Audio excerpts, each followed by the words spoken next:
Assalamualaikum sahabat Hikmah Adzab.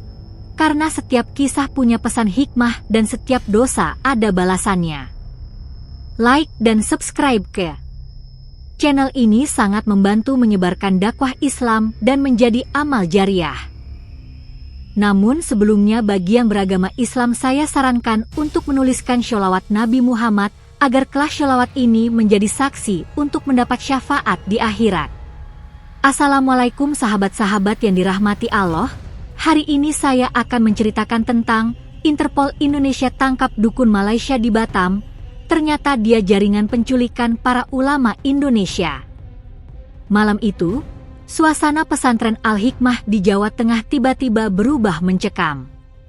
Salah satu ustadz senior bernama Ustadz Mahbub menghilang secara misterius. Tak ada suara, tak ada jejak. Hanya sajadah yang masih tergelar dan Al-Quran yang terbuka pada halaman terakhir ia baca. Itu bukan yang pertama. Dalam 2 bulan terakhir, sudah 5 ulama dari berbagai daerah di Indonesia lenyap secara misterius.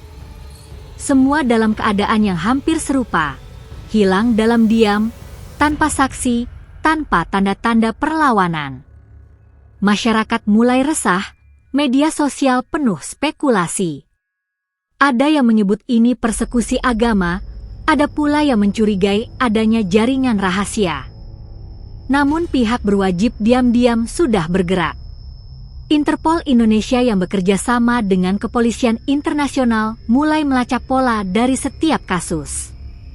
Semua jejak mengarah ke satu titik, wilayah Batam, perbatasan Indonesia-Malaysia, tempat lalu lintas manusia bisa tersamarkan oleh jalur laut dan dermaga kecil ilegal. Dalam sebuah operasi rahasia di tengah malam, tim Interpol membuntuti sebuah speedboat yang berlayar dari pelabuhan kecil di Batam menuju titik laut netral. Di dalamnya, ada seorang pria tua berpenampilan nyentrik, mengenakan jubah hitam dan membawa koper besar. Nama pria itu adalah Dato Malik, seorang dukun sakti asal Malaysia yang selama ini dikenal sebagai paranormal, tapi ternyata adalah dalang dari sindikat internasional penculikan ulama. Dato Malik tidak sendiri. Ia memiliki pengikut yang menyamar sebagai santri, sopir, bahkan petugas keamanan di sejumlah pesantren besar. Mereka adalah mata-mata yang melaporkan setiap pergerakan para ulama. Setiap ulama yang dianggap membahayakan kelompok sesatnya akan diculik, dibawa secara diam-diam melalui jalur laut, lalu dikurung dan dipaksa mengikuti ritual pemurtadan yang menyeramkan. Interpol mencium pergerakan terakhir Dato Malik yang hendak kabur kembali ke Malaysia. Maka operasi besar pun digelar di sekitar pelabuhan liar yang tersembunyi di Batam. Tapi pria tua itu tidak mudah ditangkap. Ia lihai membaca gerak dan pandai memanipulasi orang lewat ilmu sihirnya. Namun malam itu, sihir tak bisa menyelamatkannya. Karena yang turun bukan sembarang aparat. Tim gabungan sudah disiapkan dengan zikir dan ruqyah untuk melawan gangguan gaib. Saat speedboatnya dikepung, Dato Malik mencoba mengeluarkan asap hitam dari dalam kopernya. Tapi satu komando keras menggema dari megafon. Serahkan diri, Dato. Ini Interpol Indonesia. Kau dikepung. Dukun itu akhirnya ditangkap, diborgol, dan dibawa ke markas Interpol cabang Indonesia. Di tangannya ditemukan daftar nama ulama yang menjadi target berikutnya. Mata rantai kejahatan mulai terkuak, dan negeri ini tak lagi dibayangi teror hitam dari balik kegelapan laut. Setelah penangkapan dramatis di perairan Batam, Dato Malik segera diadili di Pengadilan Tinggi Indonesia. Proses persidangan berlangsung sengit, disorot luas oleh media nasional maupun internasional. Kesaksian para korban yang berhasil selamat pun menyeruak, membuka satu demi satu kebiadaban yang dilakukan Dato Malik. Jaksa menghadirkan bukti-bukti kuat, rekaman suara ritual sesat, daftar nama ulama target penculikan, serta kesaksian pengikut yang bertobat dan menyerahkan diri. Semua mengarah pada satu kebenaran mengerikan, Dato, Malik bukan hanya dukun, tapi otak kejahatan lintas negara. Akhirnya, vonis dijatuhkan. Hakim mengetukkan palu dengan suara lantang. Menjatuhkan hukuman seumur hidup kepada terdakwa Dato Malik atas kejahatan penculikan, penganiayaan, pemaksaan keyakinan, dan pengkhianatan terhadap kemanusiaan. Dato Malik tidak lagi tertawa. Tidak ada lagi senyum licik yang biasa ia pamerkan. Matanya kosong, seakan tak percaya bahwa masa kejayaannya hancur hanya dalam semalam. Hari-hari di penjara pun menjadi neraka baginya.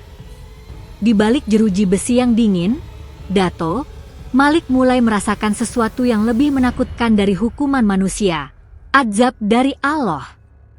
Setiap malam, ia mengerang kesakitan. Tubuhnya panas seolah terbakar, namun kulitnya tetap dingin seperti es. Di dalam tidurnya yang terputus-putus, Dato Malik sering berteriak ketakutan, mengaku melihat bayangan para ulama yang ia sakiti datang menghantui. Tak jarang ia ditemukan gemetar ketakutan di sudut sel, sambil merintih memohon ampunan. Tak ada sihir, tak ada mantra, tak ada kekuatan gaib yang bisa menyelamatkannya. Di dalam penjara itu, Dato Malik hanya seorang manusia biasa yang kini harus mempertanggungjawabkan dosanya di dunia, sebelum kelak mempertanggungjawabkan di akhirat. Sementara itu, masyarakat Indonesia merasa lega. Para ulama kembali berdakwah dengan aman. Pesantren-pesantren kembali bergairah mengajarkan kebaikan. Dan para korban yang sempat mengalami penyiksaan, perlahan bangkit dari luka dan trauma. Dato Malik tetap menjalani hari-harinya dalam siksaan batin yang tak berkesudahan.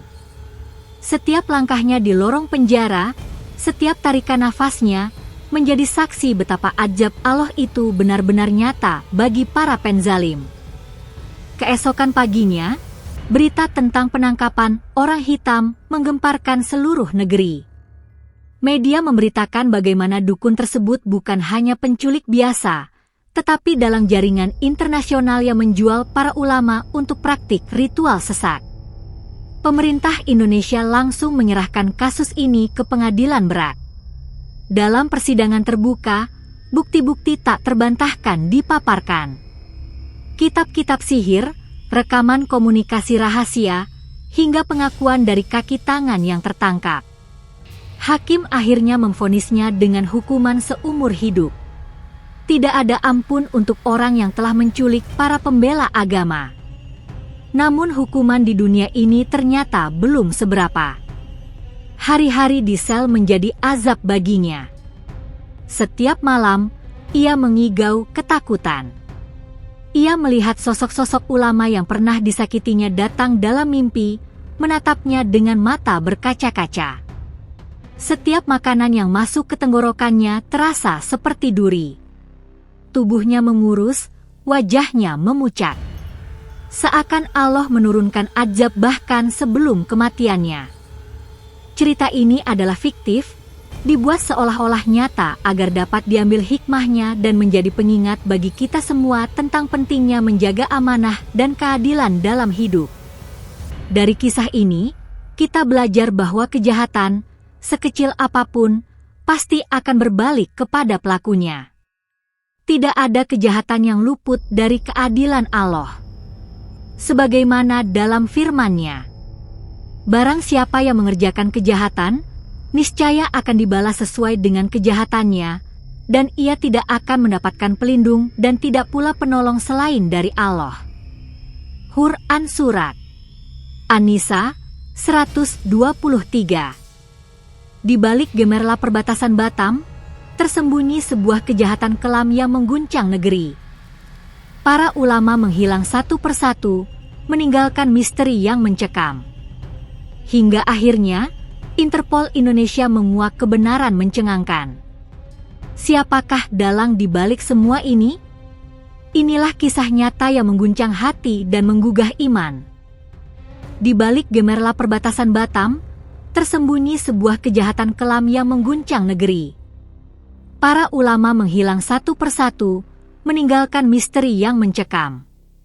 Hingga akhirnya, Interpol Indonesia menguak kebenaran mencengangkan. Siapakah dalang di balik semua ini?